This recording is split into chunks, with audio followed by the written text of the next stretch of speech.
por eso se le dice también el tubo digestivo, ¿no? Y va pasando por varias regiones hasta la parte final, ¿no? ¿Sí? Baja. Y este aparato digestivo no es pues solamente una entidad fría que no tiene participación en nuestro organismo.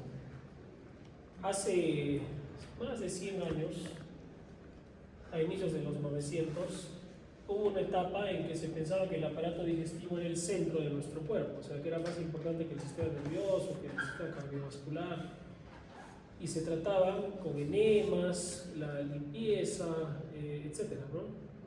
Una etapa de la evolución de la medicina.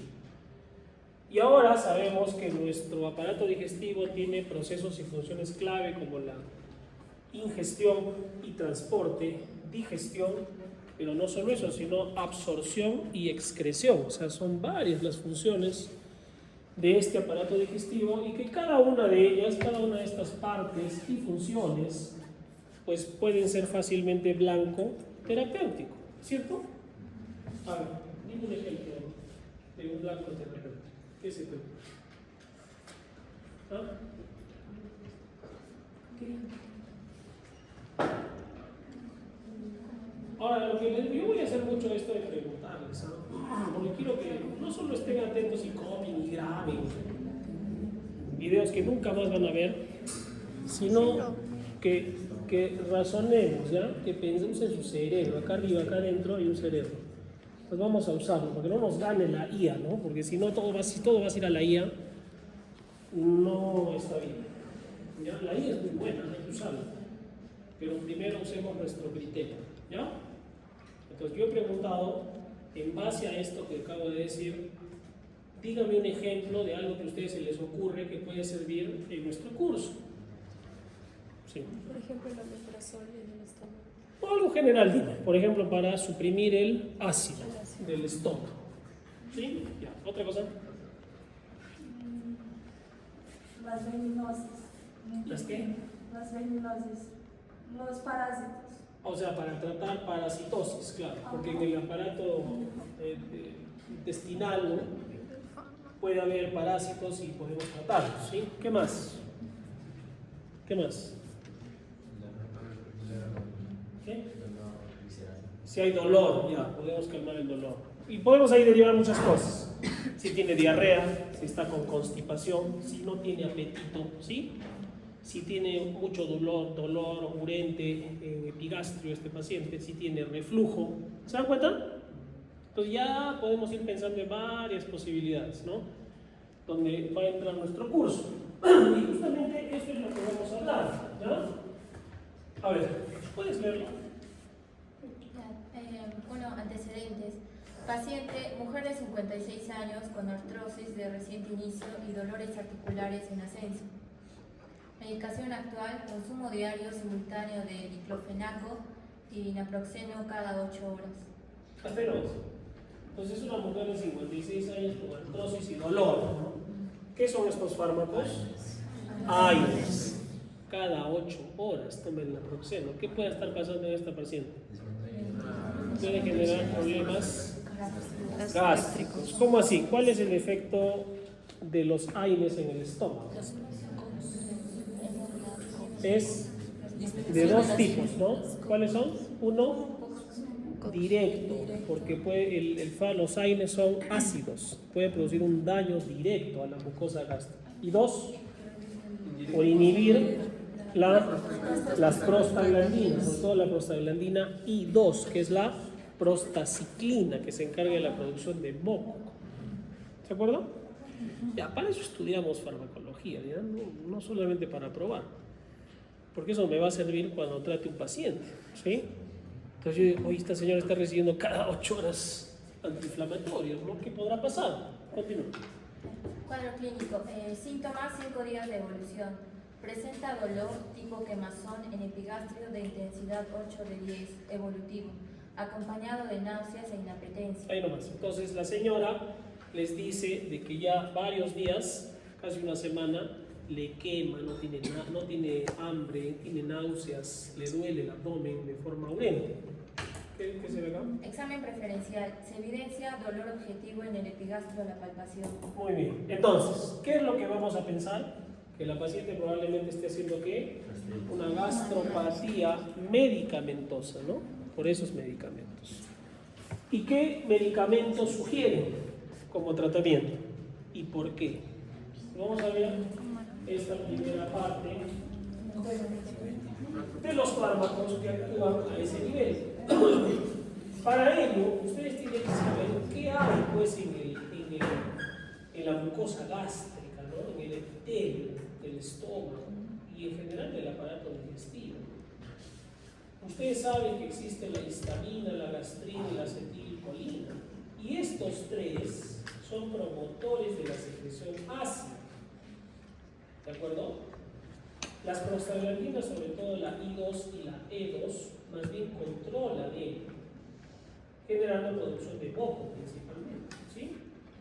Y hay una vía final común de todo esto, que es la bomba de protones, la hidrógeno, potasio, ATPase, que lo que hace al final que es formar ácido gástrico. Entonces, en el estómago nosotros tenemos unas células. ¿Cuáles son? Las células G, que producen gastrina. Muy bien. Luego las células parietales, que producen ¿qué? Ácido clorhídrico y factor intrínseco.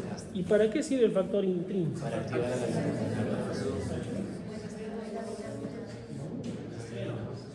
activar la vitamina B12. El factor intrínseco. No he dicho la vía intrínseca. Los ácidos parietales producen una sustancia llamada factor intrínseco. ¿Para qué sirve eso? Para la activación y absorción de la vitamina B12, que solo está en los alimentos de origen animal, en la carne. Los vegetales no tienen. Por eso los vegetarianos estrictos veganos sufren ¿de qué? ¿De qué? De anemia megaloblástica por déficit de factor intrínseco, bueno, más de factor intrínseco de vitamina B12, porque no hay vitamina B12 en los vegetales, ¿no? Solo en la carne, ¿de acuerdo? Pero esta anemia por déficit de factor intrínseco, en este caso, es la llamada anemia perniciosa, ¿no? ¿Qué otra célula tenemos en el estómago? Las células principales, muy bien, que producen ¿qué? Pepsinógeno, que producen el pepsinógeno. Y hay otras células que producen moco también, ¿no? Mucinosas, mucosas también. Eso tengo que saber, ¿sí? Porque eso yo he estudiado ¿dónde? En histología, citología. El hecho es que la histamina, la gastrina y la acetilcolina estimulan la producción de ácido gástrico, ¿sí? Y en cambio las prostaglandinas I2 y E2 más bien hacen lo contrario, ¿no? Favorecen la formación de moco y por ende la neutralización de ese ácido. Pero por mucho tiempo el ácido ha sido estigmatizado, ¿no? Como algo malo, no mucho ácido. ¿El ácido es malo? No, pues necesitamos ácido ¿para qué? Para degradar, digerir los alimentos, ¿no? Que comemos, incluso hasta como protección contra gérmenes, ¿no? Bacterias, virus, parásitos, ¿sí? Pero hay situaciones como el caso clínico donde va a haber un exceso del mismo como consecuencia, en este caso, de un daño por el consumo de antiinflamatorios no esteroideos. Entonces, caemos en este caso. Los llamados antiulcerosos o antigastríticos, ¿sí? Donde los principales cuadros como la gastritis, las gastritis agudas, crónicas, vamos a tenerlos para poder tratar afecciones agudas y crónicas. En el caso del Helicobacter pylori, que este Helicobacter pylori estaría implicado no solo en la formación de gastritis y úlceras, sino también en cáncer, ¿sí? Aunque hay algunos estudios recientes que lo han asociado al Helicobacter pylori con menos riesgo de Alzheimer, pero eso ya es otro tema que habría que revisarlo. El reflujo gastroesofágico, el ácido se regresa, ¿no? En esta persona y puede generar molestias, y podríamos utilizar fármacos como todos estos, ¿no? Principalmente con los inhibidores de la bomba de protones.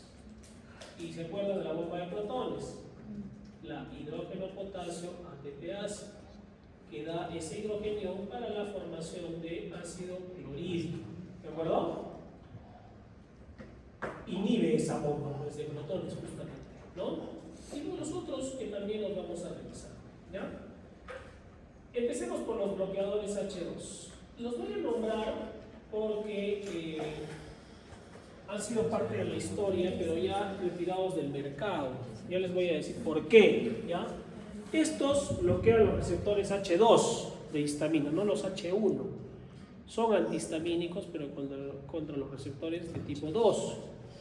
Está la cimetidina, ranitidina, famotidina. Ustedes de repente ya no han visto usar ranitidina, porque fue retirada del mercado. Pero tenemos que revisarlo.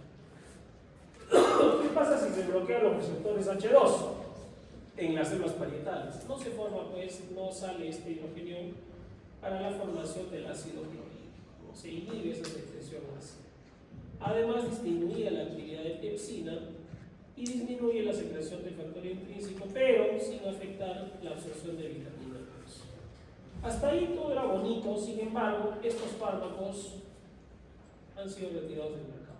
¿Por qué? Porque encontraron afección cardiovascular, neurológica, hepática, y en diversos estudios, y ya en nuestro país, con una normativa nacional, fueron retirados. Entonces ya no van a encontrar en hospitales, en farmacias, los bloqueadores H2.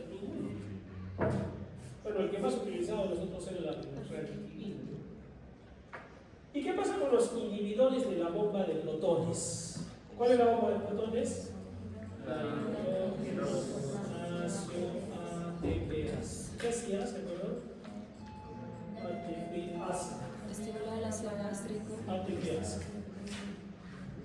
En el intercambio justamente hidrógeno al potasio para donar ese hidrogenio en la formación de ácido clorhídrico. Hay una inhibición entonces de la secreción de ácido gástrico, el más importante el omeprazol, más recientes es omeprazol, lanzopam, rabeprazol. Pero estos fármacos al nivel de la célula parietal también generan una inhibición de esta bomba de protones, por lo tanto no se genera el ácido gástrico. Esta inhibición de esta enzima es irreversible. Se controla la secreción ácida y también tiene actividad contra el Helicobacter pylori. Tiene una acción antimicrobiana directa y sinérgica contra el Helicobacter pylori, lo cual por muchos años le dio pues efectos muy beneficiosos e incluso de predilección en su uso. Hay pacientes que años han tomado estos fármacos, ¿no? 10 años, 20 años, ¿sí? Es decir, tienen una muy buena acción y una eficacia reconocida en bloquear el ácido gástrico. Sin embargo, a través de los años se han encontrado algunas situaciones, como las vamos a ver, ¿ya? ¿Estos fármacos se deben dar en ayunas? Sí, se deben dar en ayunas. ¿Por qué? Porque su efecto es justamente en la secreción de ácido gástrico y necesitan ese pH ácido, ¿no? Si encuentran comida, no funcionan, ¿sí? No van a funcionar, ¿ya? Se debe dar entre 30 y 60 minutos antes de comer, usualmente, idealmente, antes del desayuno, ¿de acuerdo? Ahora, ¿podemos usar antiácidos a la vez que estos inhibidores de bomba de protones? No, es justamente con lo que estamos diciendo, ¿no? Esto va a ser como si fuera una comida y puede bloquearse el efecto, se interfiere con la activación de estos inhibidores de bomba de protones, porque estos fármacos dependen del pH ácido para su activación y obviamente el efecto que pueden producir va a disminuir su eficacia. Un ejemplo, ustedes recetan omeprazol para que tome antes del desayuno, digamos 6 de la mañana, pero también le indican un antiácido. ¿Qué es un antiácido? El hidróxido de aluminio, por ejemplo. Ustedes indican hidróxido de aluminio, ¿qué va a pasar? Se va a bloquear. Se va a bloquear el fármaco y no va a funcionar. Entonces le vas a estar dando tanto, ¿no? Pero tú quieres usar el antiácido. Tenemos que espaciar las tomas, ¿ya? Por lo menos 2 horas entre un inhibidor de bomba de protones y el antiácido. ¿De acuerdo? Entre un inhibidor de bomba de protones y el antiácido vamos a separarlos ¿cuánto? 2 horas. ¿Y cuánto debemos tomar los inhibidores de bomba de protones? Entre 30 a 60 minutos antes de la primera comida. Pero doctor, yo lo quiero dar cada 2 en la noche también. También puede ser antes de dormir. Antes de dormir. ¿Ya?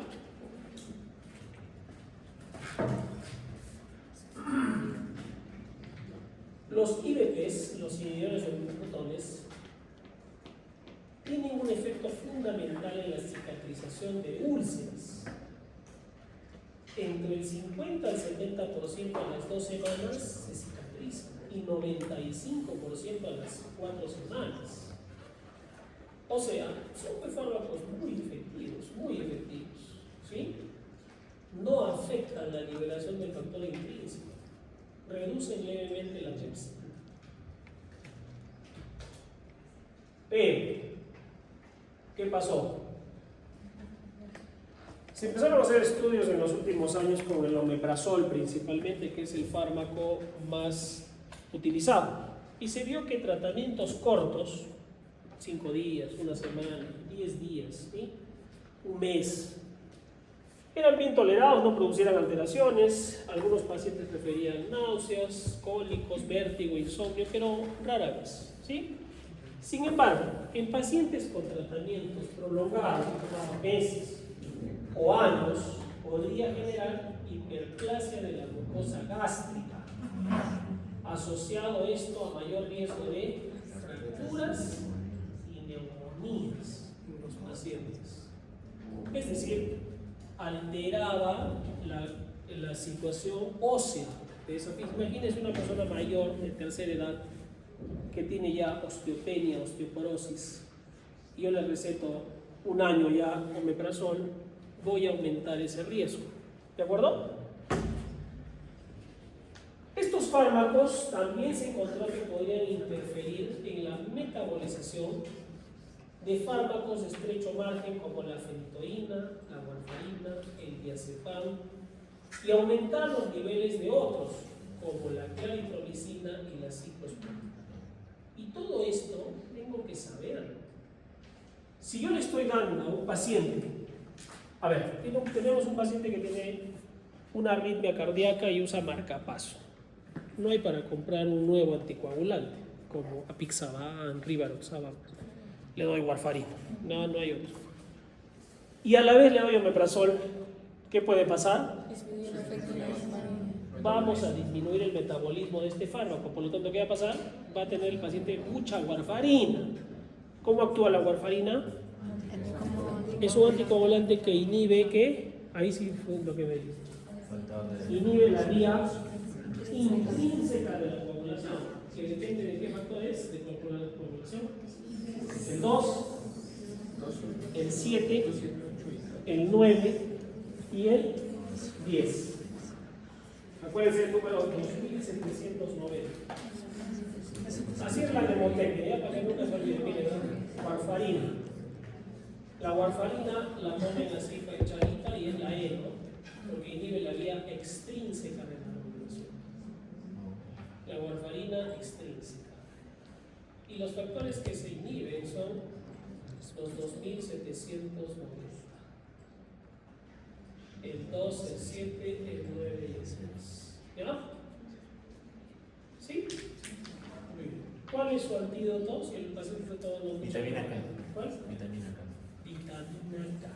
Por eso estos factores son dependientes de la vitamina K. ¿Ya? Cuidado entonces, no es que omeprazol a todo el mundo, ¿no? Hay que tener cuidado.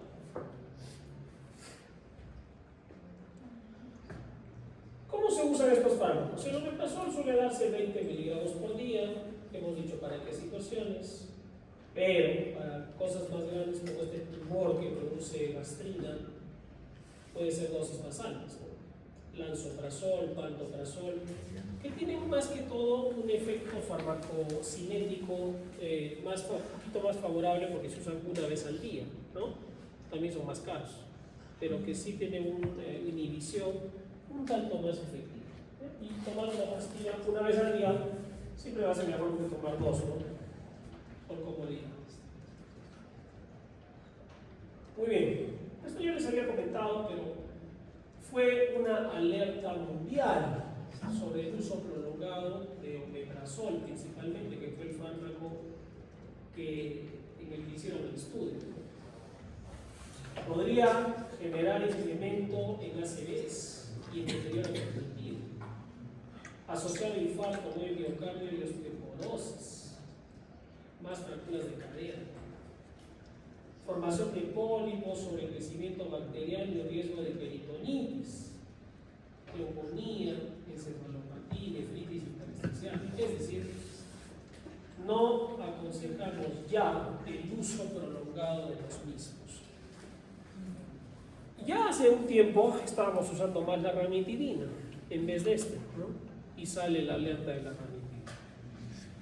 Entonces, estos son buen fármacos, pero hay que usarlos por tiempo corto. O sea, eso ya que le das a la señora, toma señora, y le das 100 pastillas de omeprazol, ya no debe ser esa práctica. Ustedes ya lo están conociendo. Pero doctor, entonces, ¿qué hago? Primero, hay que modificar el estilo de vida, la comida, ¿qué estás comiendo? No comer muy tarde en la noche, alimentos que generan irritación, gaseosas, productos que tengan, o alimentos que tengan mucho preservante, embutidos, por ejemplo, ¿no? Etcétera, ¿sí? Y podría usar otros fármacos, como los que vamos a ver más adelante. Los antiácidos, por ejemplo, son buenos fármacos. Son más de contacto, no tienen uso sistémico o efectos sistémicos. Y evitar que un paciente pues llegue y diga, ¿y cuánto tiempo? No, hace 5 años que tomo omeprazol todos los días. Todos los meses, solo vengo por recoger mi omeprazol. Eso no es todo. ¿Ya? Entonces, hemos visto en primer lugar quiénes los bloqueadores H2, ¿no? Pero ya dijimos de que han sido quitados del mercado. En segundo lugar, los IBMs, inhibidores de bomba de protones. Y hemos visto algunos nombres. Todos los que terminan en prazol, son inhibidores de bomba de protones, ¿no? Lo que hay que saber es su mecanismo de acción. ¿Cómo actúa el omeprazol? Mecanismo de acción. Evita la velocidad de la coagulación para reducir la mucosa vascular. Pues en su nombre está el mecanismo de acción. Inhibe la bomba de protones. ¿Ya? Inhibe la bomba de protones. ¿Y por qué no se debe usar de forma prolongada? Acuérdense, ¿no? El cerebro, ACV, demencia, problemas cardíacos, pulmonares, fracturas. Escucha, ya con eso es suficiente, ¿no? Para tener cuidado. Entonces, los antiácidos, en tercer lugar, simplemente al ácido, ¿qué le van a hacer? Para neutralizar, ¿no? O sea, son bases que neutralizan al ácido. Por muchos años, ustedes se recuerdan de sus casas, como han visto, la famosa leche de magnesio. ¿Han visto esa botellita? Philips. Todavía hay, creo, ¿no? Ese es su antiácido. El objetivo de estos fármacos es un alivio inmediato. Es como que tienes un incendio y lo apagas, ¿no? Con agua. Eso es. Es un alivio rápido de dolor gástrico secundario a hiperclorídrico. El objetivo principal, ¿cuál será? Neutralizar este ácido. Lo va a neutralizar. Y su composición generalmente son bases débiles. Casi todos los fármacos son bases débiles. Y que son compuestos de sodio, calcio, magnesio, aluminio, ¿no? Ahora, para que los antiácidos ejerzan su acción, ¿qué tiene que haber? que ese antiácido esté pues en el estómago. Si el antiácido ya se va el efecto. ¿De acuerdo? Se va el efecto. ¿Ya? Debido a esto, el vaciamiento gástrico normal hace que el efecto de una sola dosis sea pasajero. O sea, se repite cada 8 horas. No vas a estar tomando uno cada rato, ¿no? Tomas, te alivia y ya. Se ve el efecto en unas 2 horas, depende del vaciamiento.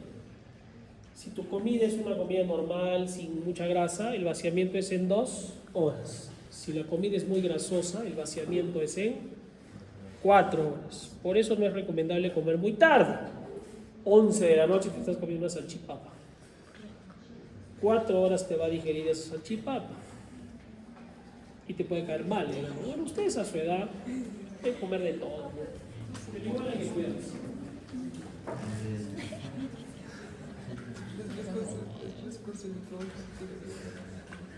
Ahora, todos ellos tienen una capacidad neutralizante diferente, ¿no?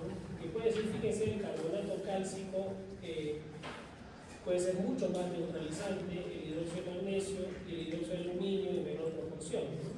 Por eso hay combinaciones de ellos, de estos productos, ¿no? Tenemos así el bicarbonato común y corriente, el bicarbonato de sodio, ¿no?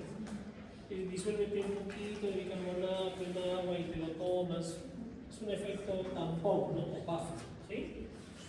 El carbonato de calcio puede producir cuidado de estreñimiento, aumentar el calcio en sangre y producir cálculos. Pero de los más importantes son estos, que son los no absorbibles, porque lo que me interesa es neutralizar el ácido, no que el medicamento se meta a la sangre, ¿no? Como sucede con el bicarbonato y los carbonatos de calcio. Entonces se diseñaron productos que no se absorban, que solo actúen en el estómago, ¿no?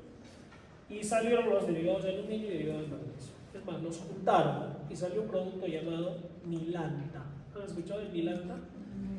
Es hidróxido de aluminio más hidróxido de magnesio. En el Salud hay eso, en todos los hospitales, ¿ya? Tiene una acción entonces local, no se absorbe prácticamente. Por lo tanto, no tienen pues efectos adversos, ¿no? Sales de magnesio, de aluminio más magnesio, sales de calcio. Así es que todos ellos simplemente lo que van a hacer es neutralizar el ácido. ¿En qué momento hay que darlo del día? Usualmente estos fármacos se deberían dar después de las comidas. O sea, comes y ahí tomando. Porque es el momento en que mayor secreción ácida se produce para la digestión, ¿no? ¿Cuánto tiempo? Media hora después. O sea, almuerzas, media hora después, una copita. ¿Ya? En el caso que haya síntomas como los que hemos descrito de gastritis. Otro producto similar es el sucralfato, pero este genera una barrera, una protección de la mucosa. Lo que hace es producir una película dentro del estómago para que el ácido no haga daño. ¿Qué es lo que hace? Se polimeriza en el medio ácido, ya no funciona el ácido allí, se estimula la secreción de moco y hay un efecto citoprotector porque aumenta la producción de prostaglandinas. Pero, todo tiene un pero, estos fármacos que son de barrera, así se llaman, de barrera, como hacen una barrera, ¿qué pueden generar a largo plazo? Reducción de la absorción de otros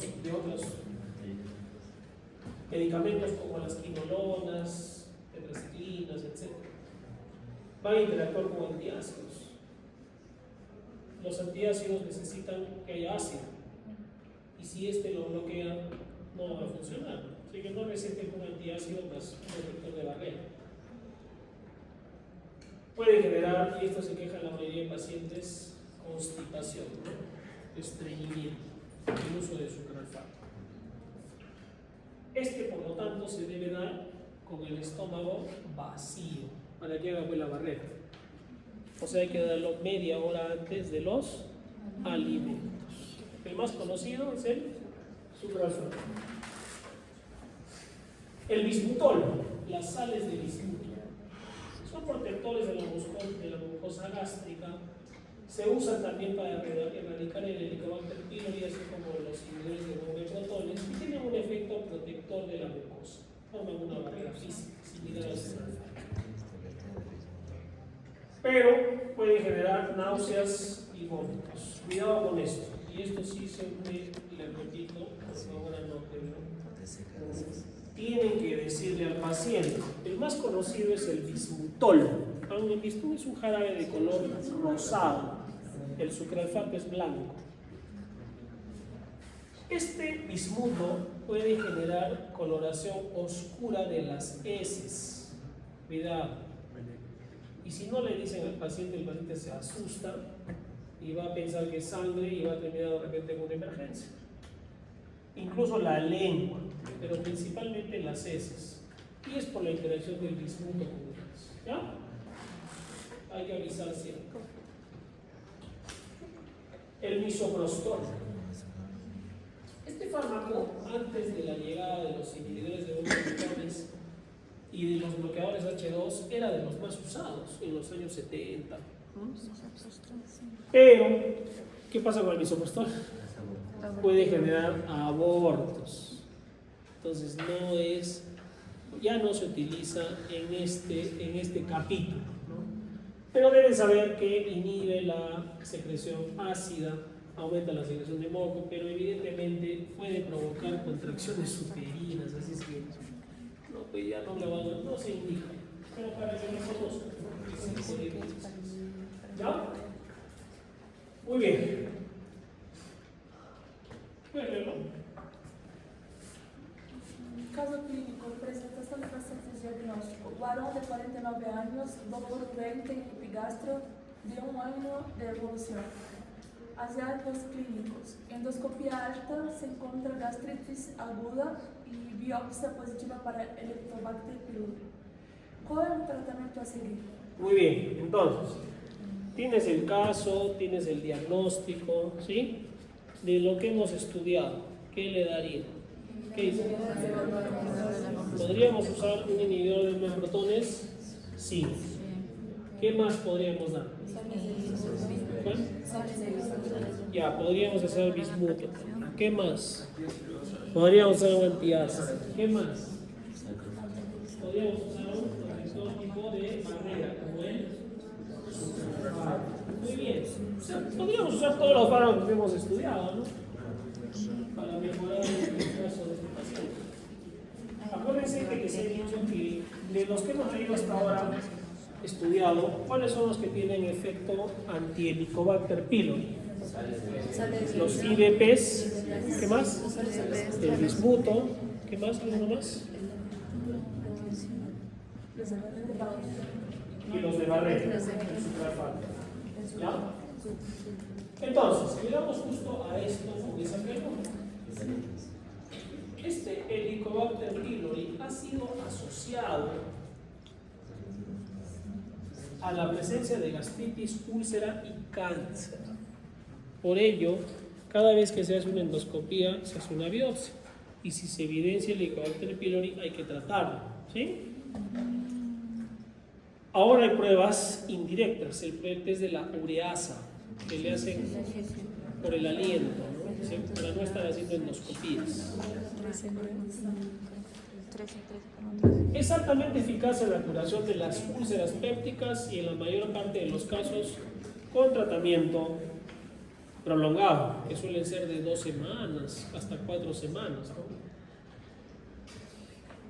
Y estos fármacos, que no es uno solo, porque se va a utilizar aquí, inhibidores de bomba de protones, ¿sí? Pueden usarse protectores de barrera, sales de bismuto, pero también antibióticos. Se usan antibióticos como, ¿cuáles? Los macrólidos y también los azúcares complejos, incluso como la clindamicina, ¿no? Incluso penicilinas, como la amoxicilina, ¿ya? Sucede que este Helicobacter pylori va a dañar la mucosa gástrica, aumenta la concentración de gastrina, es decir, al final se va a generar un daño en la mucosa. ese daño puede llevar a la formación de una úlcera. Y una úlcera, que es una herida que está generando reparación, generación, el cuerpo, reparación, generación por la presencia constante de esta bacteria, puede desencadenar, en cáncer. No siempre, ¿no? Pero puede desencadenar. Según estadísticas locales, se ha visto que de 10 personas, aproximadamente 4 tenemos Helicobacter pylori. O sea, no es poco, ¿sí? No es poco. Pero doctor, te dicen, ¿cómo adquiere un Helicobacter pylori? Entonces, tendríamos que vivir en una burbuja, ¿no? Porque una comida en la calle puede llevar a una infección por Helicobacter pylori, por eso tiene una incidencia tan alta de presentación, ¿no? No todos terminan en cáncer, obviamente, ¿sí? Pero para tenerlo en cuenta. Hay esquemas triples y cuádruples, ya los hemos dicho, ¿no? Inhibidor, omeprazol y 2 antibióticos. O el cuádruple, inhibidor de botones, tetraciclina, bismuto y metronidazol. ¿Ya? Ahora vienen unos packs, viene ya en caja todo el tratamiento para las 2 semanas, ¿no?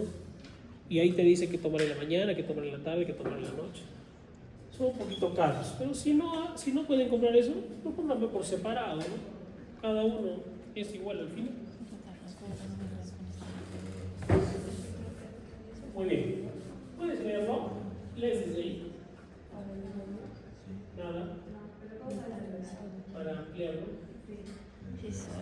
¿Por qué se siente ahí? Sí. Acá hay 3 signos. ¿Por qué se va a leer tanto?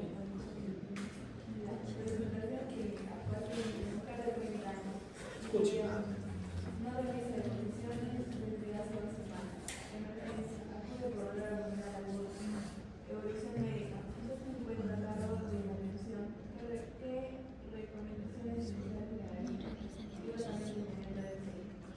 ¿Qué te parece? ¿Qué tiene la paciente?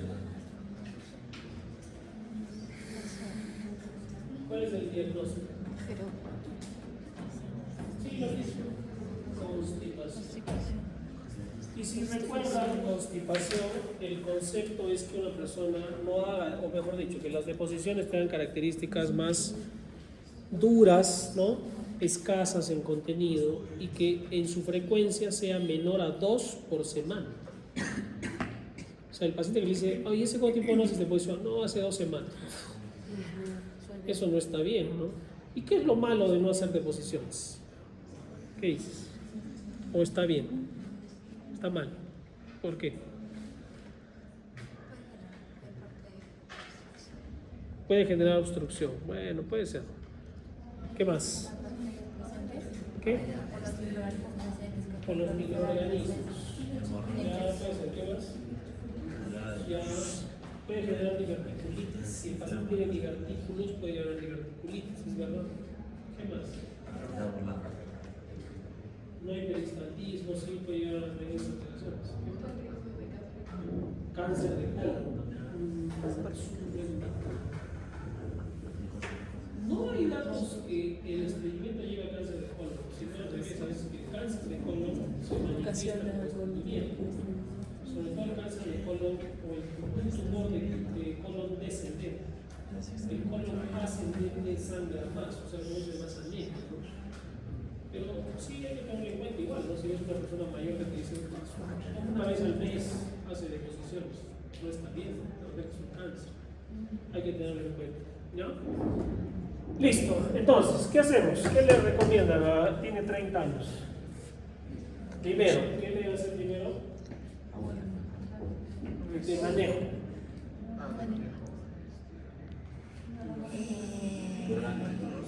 Y ahora, primero siempre hay que conversar el tema higiénico-dietético, ¿no? ¿Qué estás comiendo? Si toma agua o no toma agua, si consume o no fibra, ¿no? Fibra, ¿sí? ¿Por qué? Porque los alimentos que son más ricos en carbohidratos, por ejemplo, van a generar pues, mayor problema de constipación, ¿no? ¿Qué más?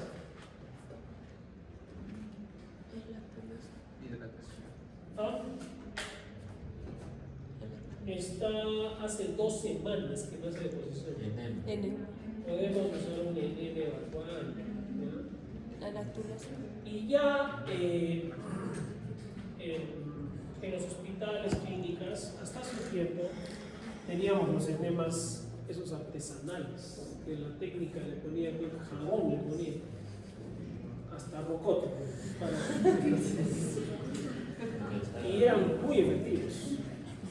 Por experiencia les digo que ya no se puede hacer eso porque son artesanales, no te permite ya el Ministerio de Salud. Su salud y todo eso han venido a malograr eso, pero ya no se usa. Las técnicas tenían, ¿no han visto alguna vez esos recipientes blancos que sale una manguera roja? ¿Lo has visto? Ya no hay eso, es una reliquia, ¿no? Y eso iba, enchufaban al paciente y por ahí por gravedad caía, ¿no? El contenido. Se le podía echar jabón, agua caliente, glicerina. La idea es irritar la mucosa, ¿no? Y que se abra y salga la deposición. Ya no se hace eso. Ahora hay productos como el picosulfato, el Evacol, supositorios de glicerina, pero la verdad no son tan efectivos, ¿ya? Esta persona tiene que cambiar sus hábitos, ¿sí? Algo no está bien. Buscar de repente alguna enfermedad. ¿Qué tal si tiene problemas de tiroides o alguna alteración en sus intestinos, que son muy grandes, muy largos, ¿no? Que puede estar condicionando eso, ¿ya? Y lógicamente le daré medicamentos. Y ahí vamos a entrar. Entonces, tenemos los que son formadores de masa, es decir, aumentan el volumen de manera natural, favorece la estimulación del peristaltismo. Tenemos los osmóticos, que hidratan o aumentan el contenido de agua a nivel intestinal, jalan, ¿no? Y los irritantes, que aumentan la motilidad y la secreción activa. Directamente actúan acelerando el tránsito intestinal. Entonces, vamos a ver los primeros, los formadores de masa. Y allí, de los más utilizados, es el mismo salvado de trigo, las metilcelulosas, es decir, lo que van a hacer es generar mayor cantidad de volumen a ese nivel, ¿no? Y gradualmente van a hacer que la persona pueda evacuar, ¿ya? No es tan inmediato, es más para un uso crónico. Ahí sí tenemos los laxantes osmóticos y sobre todo los derivados de azúcares como la lactulosa. Este sí, su acción es un tanto más rápida. No es en sí un laxante que acelera el peristaltismo, sino más bien mejora la calidad de las heces, volviéndose más blandas y que puedan ser evacuadas de mejor manera, ¿ya? Jalan agua para hidratarse mejor esa zona y poder ser eliminados con mayor facilidad. ¿Entendieron eso? Sí. La lactulosa. La lactulosa es el Iterin, Laxalan, de nombres comerciales. Y no hay que tener miedo. Yo tengo a veces pacientes que dicen, ya sí le he dado lactulosa, le he dado 5, es un hombre de 80 kilos, y le dicen, le he dado 5 mililitros una vez al día. ¿Qué les parece? 5 mililitros una cucharadita. Se le quedó en la garganta, ¿no? Tienen que ir con todo, entre 30 a 50 mililitros cada 6 o cada 8 para que funcione. ¿Cuál es la ventaja de la lactulosa? No se absorbe, o sea, no va a la sangre. Se puede usar, por lo tanto, en niños y embarazadas. Se puede usar en embarazadas. No se absorbe. Acuérdense eso, ¿no? Las sales de magnesio. Se da por vía oral, también por vía rectal, hay formas para administrar por enema. Son rápidos. Pueden producir a veces cólicos o dolor abdominal. ¿Ya? Todavía tenemos en el mercado algunas de ellas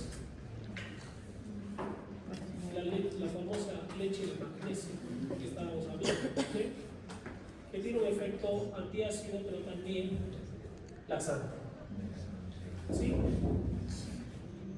Habíamos hablado de esto, de los derivados del azúcar, como la lactulosa, que principalmente lo que generan es una hidratación, ojalá líquido, hacia el intestino, para poder producir mayor facilidad en la eliminación de las deposiciones, ¿no? Y existen los irritantes o estimulantes. Estos ya generan, como su nombre lo dice, irritación de la mucosa intestinal para que ésta se mueva. Y es el famoso aceite de ricino. ¿Han escuchado el aceite de ricino? Que lo que hace es generar el peristaltismo incrementado y así el paciente pueda evacuar. Sin embargo, ¿qué pasa con algunos pacientes? Les da cólico, ¿no? Un dolor cólico intestinal y dolor. Estos son de los más activos, de los más poderosos que pueden ser utilizados, ¿no? De estos fármacos, como los derivados del azúcar, como el sorbitol también, que hay muchos productos incluso que se usan para preparación, cuando se va a hacer una colonoscopía, se les da a tomar un líquido, ¿no? Toma, y se limpia, para que esté limpio el colon, ¿no? Son los más comúnmente utilizados. Pero ¿cuándo está indicado el uso de todos estos fármacos? A ver, una persona que está en cama, que no camina, que no hace actividad, hay que darle algo que le ayude a hacer deposición. Ya hemos dicho que hacer deposiciones es una función biológica, ¿no?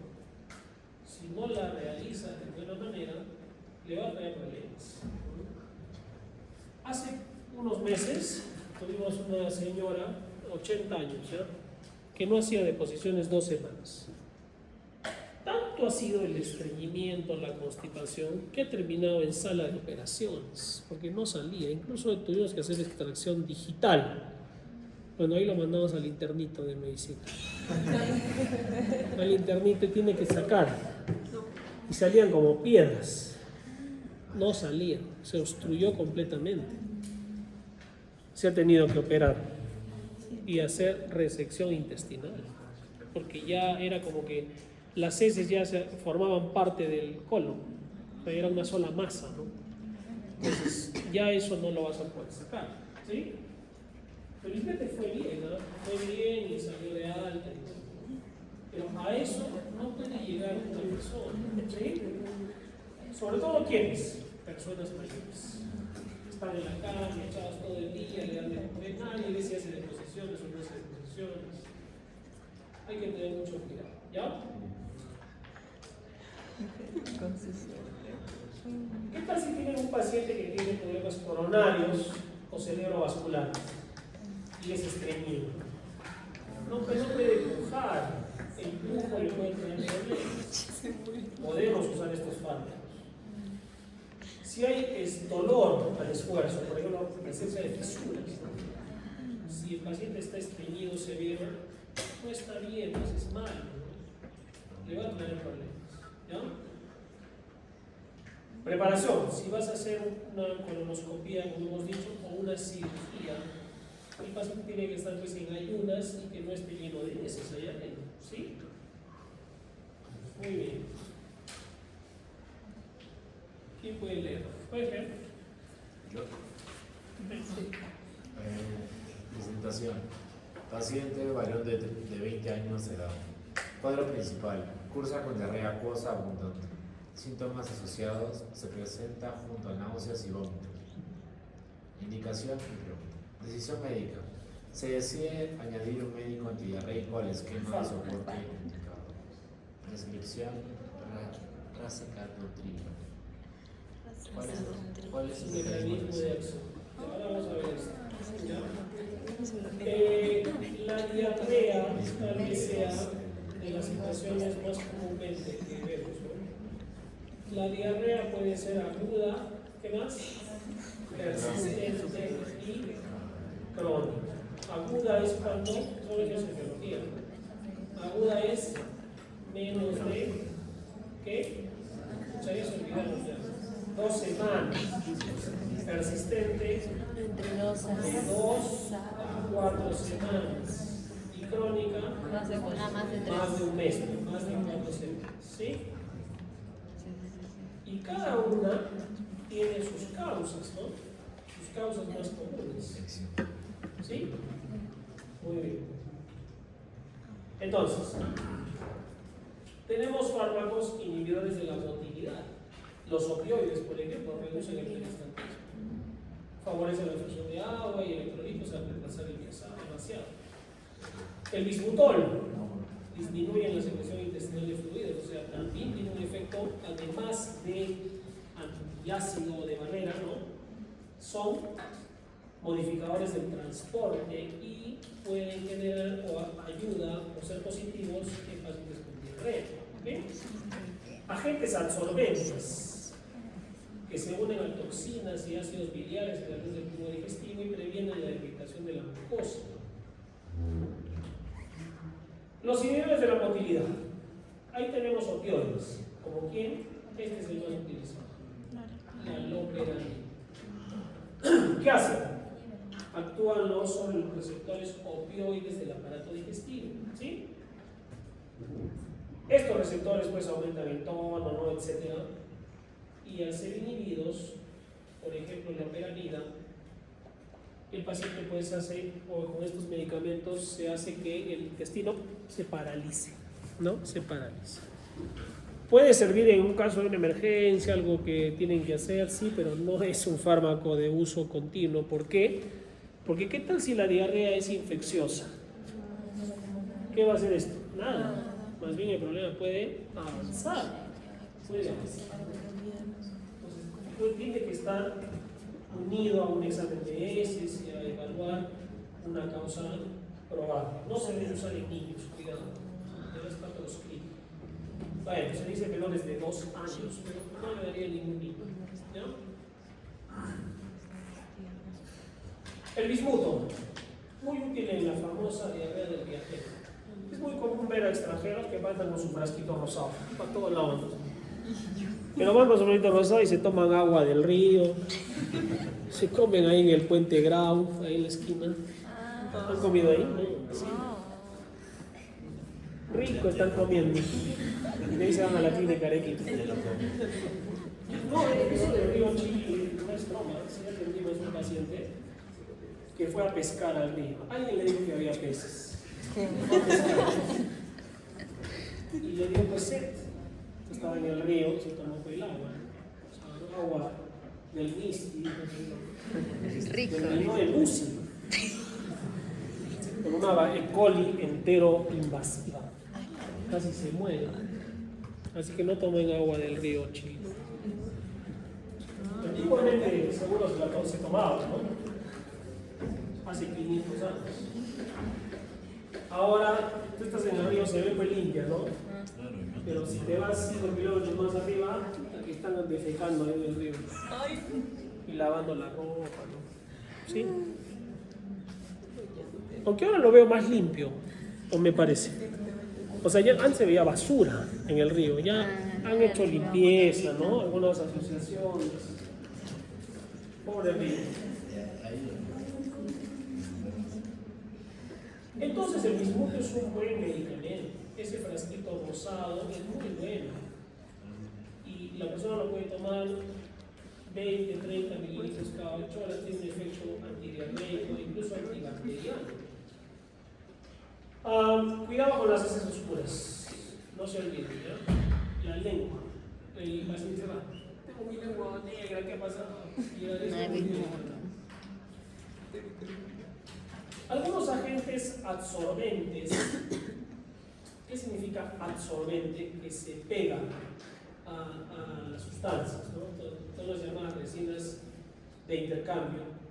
Y el más utilizado es el carbón activado y la colesterol. El carbón activado sobre todo es más utilizado en la práctica clínica, fija toxinas, incluso medicamentos, algunos químicos, muy útil en intoxicaciones, el carbón activado, ¿no? Hay cápsulas de carbón activado, intoxicaciones por fármacos, pero tiene un efecto también antiinfeccioso. ¿Ya? Ay, ¿se ve? Muy bien. Entonces, ¿qué quiero que repasen? Los mecanismos que hemos hablado, hace su cuadrito de doble entrada, ¿sí? Con toda la lista de fármacos, con todas sus características, ¿ya? ¿Sí? Mecanismo, indicación, efectos adversos, de todos los fármacos que hemos revisado, ¿de acuerdo? ¿Tienen alguna pregunta?